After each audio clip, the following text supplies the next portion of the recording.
Você abre a tua Bíblia no livro de Gênesis, capítulo 35. Vou começar fazendo uma pergunta. Se eu perguntar para você, me dá uma referência de alguém que sofreu muito na Bíblia. É lógico, né? Todo mundo, geralmente, todo mundo vai dizer Jó. Então vamos fazer o seguinte: coloca Jó de lado, apenas aí onde você está. Não precisa ser em voz, dizer para mim ouvir, não, voz alta não, mas aí no teu coração. Me dá um outro nome, sem ser Jó, de alguém que sofreu muito na Bíblia, de uma pessoa que passou por muitas aflições na Bíblia.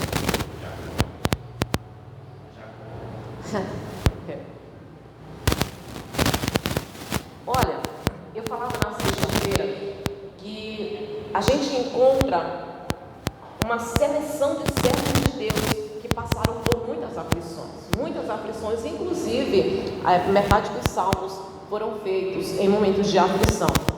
E uma das pessoas que passou muita aflição foi Jacó. Irmãos, imagine, né, uma pessoa fugida há tantos anos. Olha só, precipitação. Existia uma promessa, eu não quero falar exatamente a história de Jacó, mas deixa eu dar uma resumida aqui rapidinho. Uma precipitação, porque existia uma promessa sobre a vida de Jacó. E para adquirir essa promessa, ele e a sua mãe se precipitaram e agiram de forma humana, própria. Enganaram Isaac e tomaram o direito de primogenitura. Isso lhe causou muito sofrimento. Rebeca nunca mais viu seu filho saiu fugido, passou 25 anos fugido, foi sem nada, chegou pobre. Por muito tempo ele foi enganado pelo seu sogro, foi enganado inclusive com a mulher, foi enganado no sentido financeiro, profissional, e ele tem uma ameaça de morte, uma ameaça de assassinato. O próprio irmão dele garante que vai matá-lo. Ele resolve voltar. Na verdade, Jacó passou a vida toda lutando com Deus. Essa é a verdade. Jacó passou a vida toda lutando com Deus.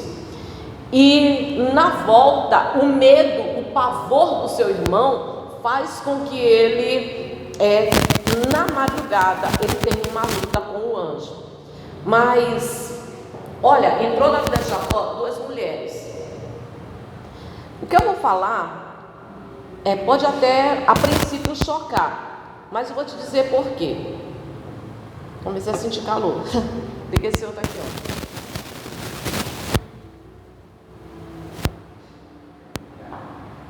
Aquele lá, esse daqui não. A princípio pode até chocar você, mas a gente tem alguns personagens bíblicos que tiveram atitudes vergonhosas. E a nossa mãe, Sara, ela teve uma atitude vergonhosa, né? Que foi quando ela desejou e planejou a morte de Agar. Que ela planejou. Ela poderia muito bem, pela riqueza, era uma família rica. Abraão era uma família rica, ele poderia ter dado alimento, poderia ter dado camelo, olha, e Sara poderia, ter liberado condições para Agar viver, dizer assim, olha, vai ser feliz bem longe de mim. Mas eles liberam ela com um pedaço de pão e com água, pão e água, para morrer no deserto. Sara encaminha Agar para morrer no deserto. E essa é a nossa mãe Sara. E olha, Raquel, ela era uma mulher um tanto desequilibrada. As pessoas têm mania de exaltar Raquel, né? A Raquel era pastora, e algumas pessoas exaltam principalmente pela história de amor de Raquel. A história de amor que realmente chama a atenção e que inspira. É um homem que lutou por ela, que trabalhou por ela 14 anos, que amou, e ela realmente foi muito amada. Mas ela era uma mulher um tanto desequilibrada. Tanto é que quando ela sai da casa do pai dela, ela leva os ídolos da casa dos terafins, né, da casa do pai dela. Havia aí uma questão de primogenitura, as pessoas, cultura daquele lugar, as pessoas que tivessem aqueles ídolos, ficaria com a herança do pai. Ela era uma pessoa um tanto desequilibrada. Agora, a pessoa que casou com Raquel sofreu, e sofreu muito. Teve uma filha estuprada, teve filhos que agiram como ímpios, matando toda uma cidade, matando os homens de toda aquela cidade, sequestrando as mulheres.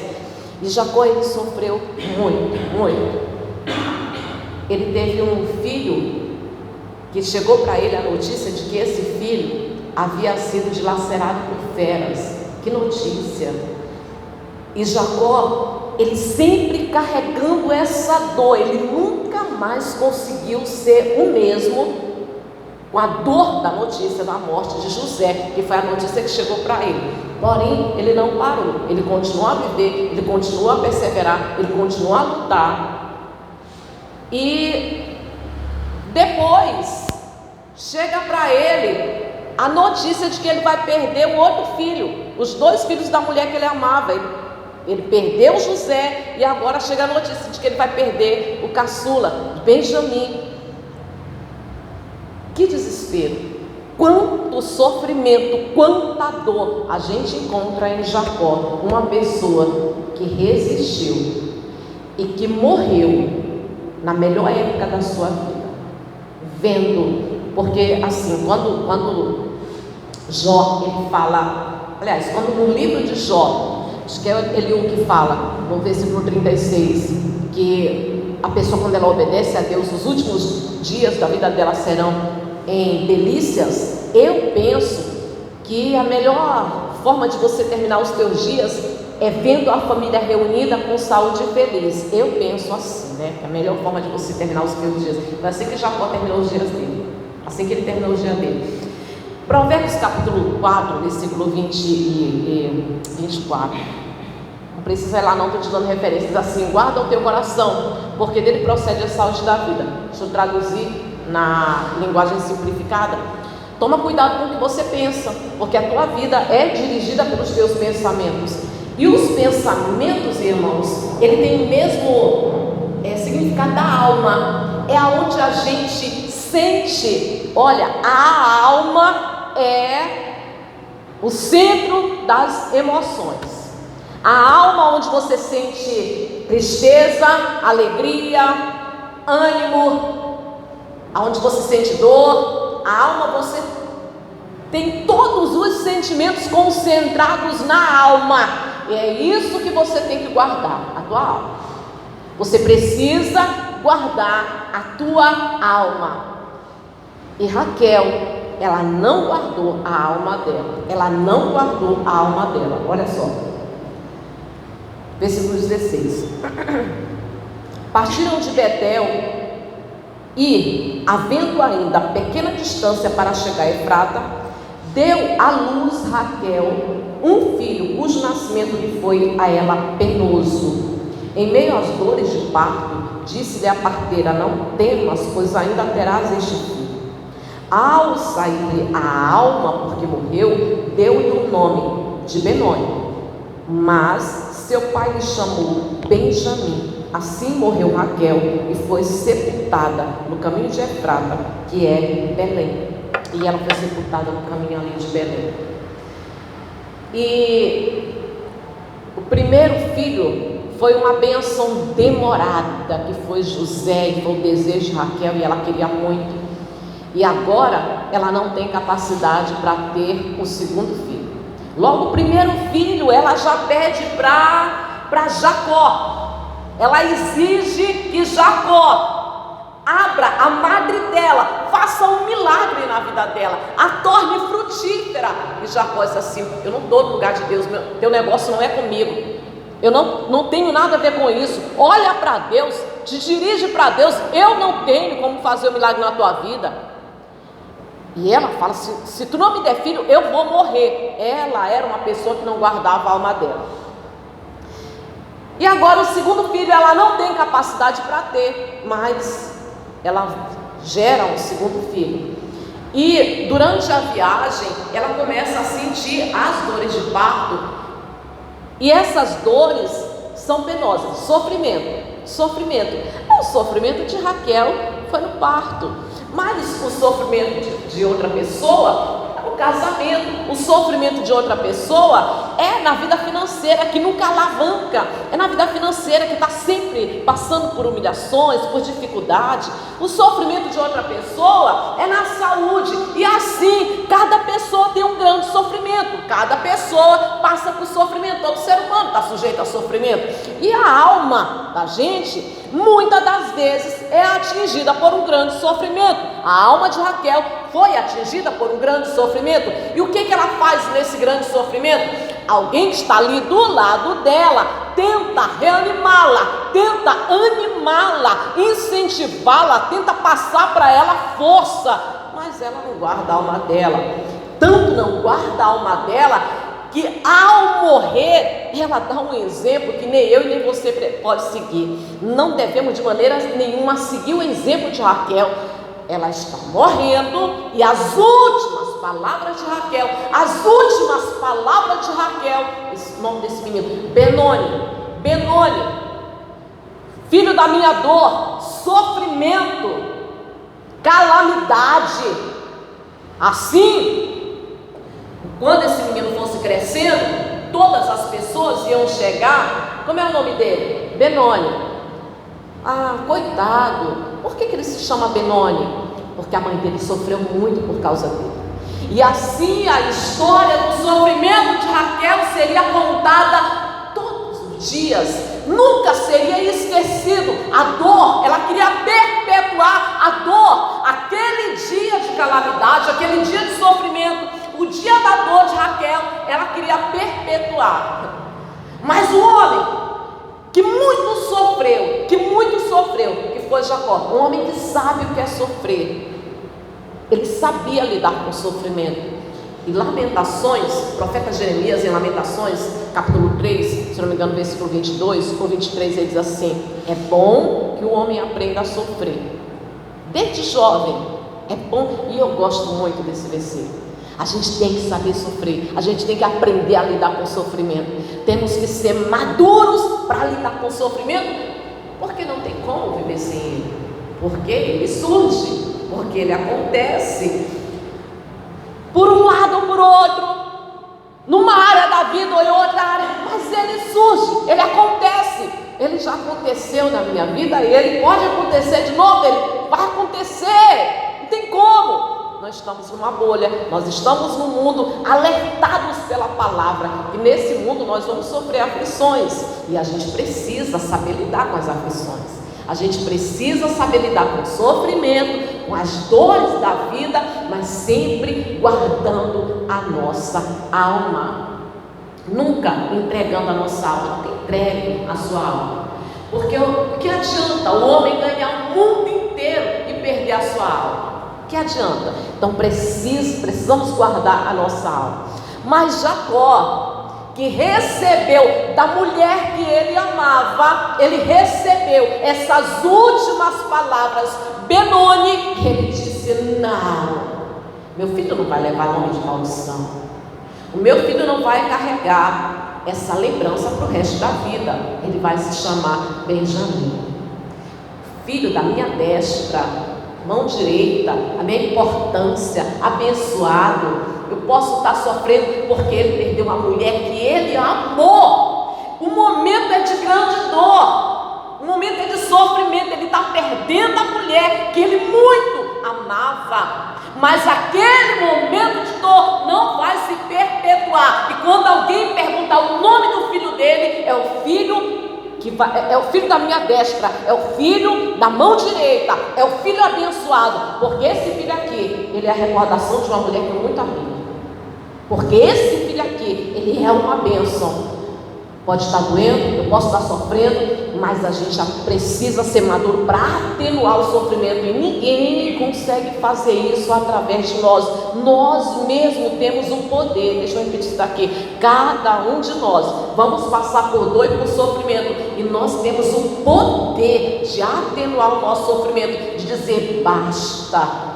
Eu não vou continuar chorando, eu não vou continuar perpetuando, eu não vou continuar contando a mesma história.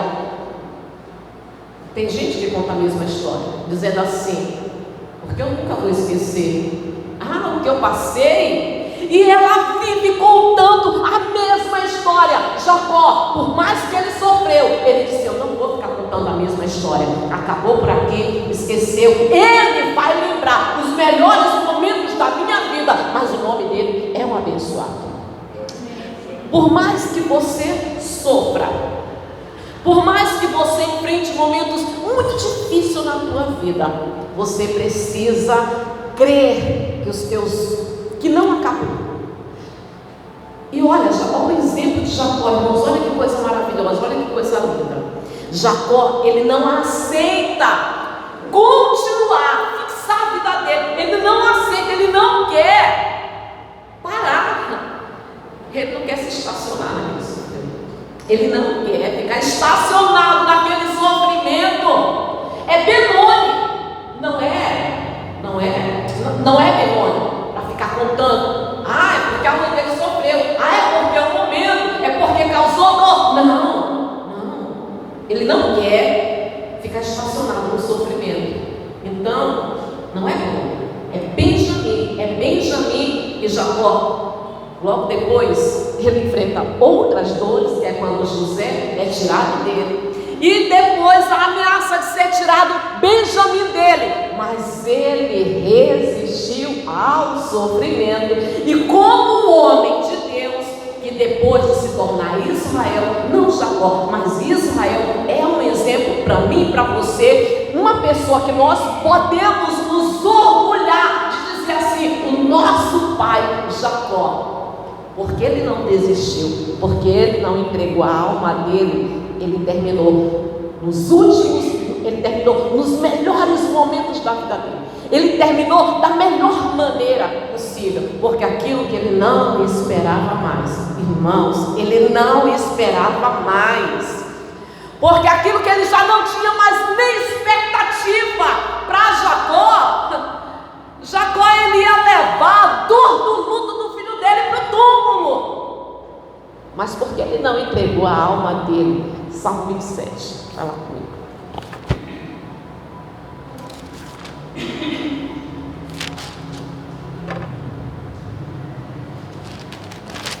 E é o salmo da minha vida, né?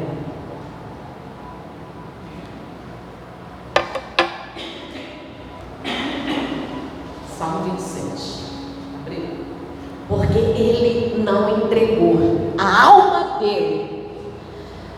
Porque com dores, com sofrimento, ele resistiu, continuou caminhando, continuou olhando para Deus, continuou priorizando Deus na vida dele. Porque ele não entregou a alma dele, ele viu aquilo que ele já nem esperava mais. Ele viu a face do seu filho José, ele viu todos os seus filhos reunidos, todos os seus filhos estavam ali, reunidos, assim como ele terminou os seus dias. Enquanto havia sofrimento, enquanto havia dor, é porque ainda não era o fim. Enquanto você estiver passando por grande sofrimento, por grande dor, irmãos, entenda, no momento da dor, não diga menor, no momento da dor, você precisa entender, ainda não é o fim. A última palavra de Deus é sempre o melhor, é sempre um propósito, é sempre um futuro. A última palavra de Deus é sempre um futuro, é sempre um propósito. Então, se ainda está doendo muito, se as coisas ainda estão te causando muito sofrimento, é porque ainda não terminou. Nós falamos igual Davi, no Salmo 27, no versículo 13, ele diz assim: eu creio que ainda verei a bondade do Senhor na terra dos viventes. Ainda não terminou. Pode estar difícil agora, mas eu creio que coisas boas ainda vão acontecer.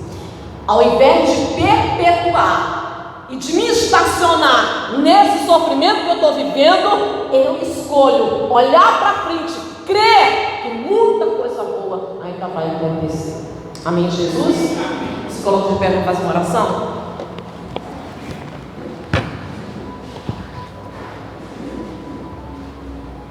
Louvado seja Deus. Olha.